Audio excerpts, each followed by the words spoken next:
Stick to a format and a release schedule for your podcast is the common refrain. But consumption habits change throughout the year. Are we sacrificing opportunity in the name of making evergreen content?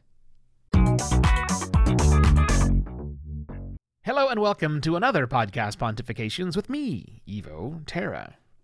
Maybe we're wrong about evergreen content. People's habits change throughout the year, as I just said. At least for some things, right? I mean, consumerism, if you want to use that term, because that's what we live in every day, for a great many products and services, is quite seasonal in nature. Now, commodities aren't greatly impacted by the seasons. I probably buy the same amount of paper towels and toilet paper, generally speaking, throughout the year. I don't, maybe a little bit more around the holidays, but most of the time that's the same, right? But for other goods, especially specialty goods and services, seasons affect us. So, is your podcast a commodity or is it special? You see, for years I've given the advice, as many of my podcasting fellow consultants and pundits have said before, make evergreen content. Wherever possible, make evergreen content. Don't mention dates if you can avoid it. Don't time block your show by saying things like next month or last week, even though I violate that rule all the time, but such is life with a daily podcast, I suppose. But for the most part, many of us want to make timeless episodes. Google loves timeless episodes, and just the nature of on-demand content that podcasting is, we don't know when someone's going to choose to download and listen or when they discover it, so we want to make it with as few date-based time stamps or maybe even speed bumps as possible. But I got to rethinking that recently, at least for some shows, because of that very real impact seasons have on us as consumers, which I previously mentioned. And podcast listeners are not immune to those same forces that impact them all day long during those seasonal changes. But if your podcast doesn't, So I'm rethinking this. And I've got some recommendations, I think. And it's not, however, a one-size-fits-all examination or recommendation. It starts with an examination, which is where I was going. And that is to examine your show and see if seasonal consumerism plays a role in your audience's lives and the content you're relating with. It plays a role in everyone's lives.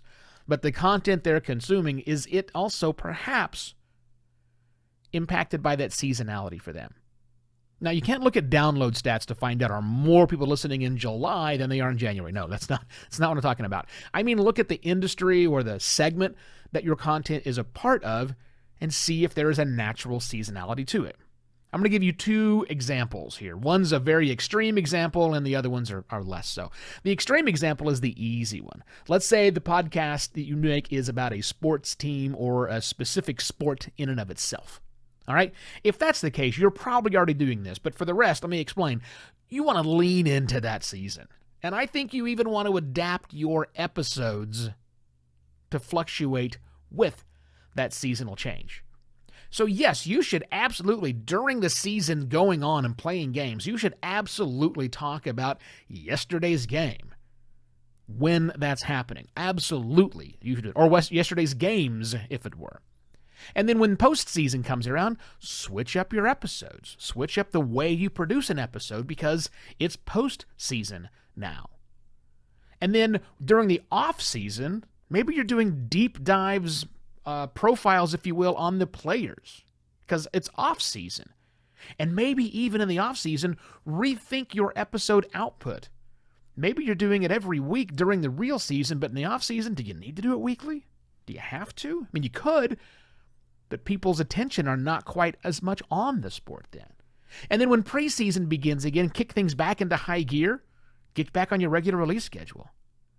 And if you do it that way, think about all of those episodes that you did. Think about packaging up those episodes into that season and really making a season out of your podcast as well that follows that sports team or that sport season.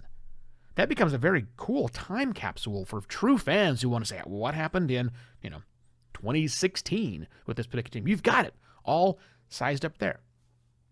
That's the extreme example. Let's do the much less extreme example. What about a particular city? Or maybe that's what your podcast covers. I used to be the host of the Bangkok podcast. We covered Bangkok. We kept our content pretty evergreen. Maybe we shouldn't have.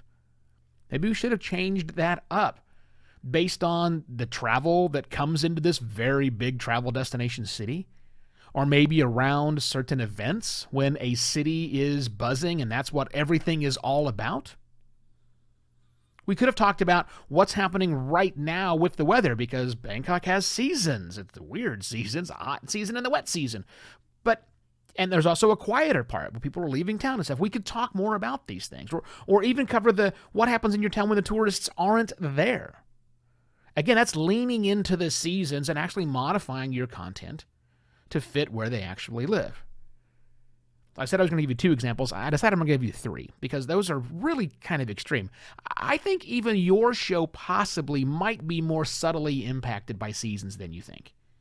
Like if you're doing a personal finance show and you're not talking about the tax season, or you've got a family-friendly or even a family-focused show and you're not covering back-to-school issues. I don't mean shopping. I just mean the changes in people's lives around back-to-school, wherever back-to-school is or whenever back-to-school is for them.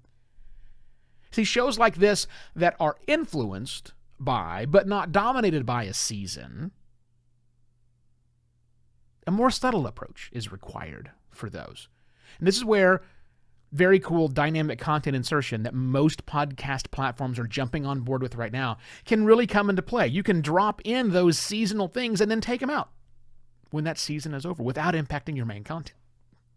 Or maybe you are producing full episodes that lean into that season that are designed to be short-lived and will actually disappear from your feed after a certain period of time.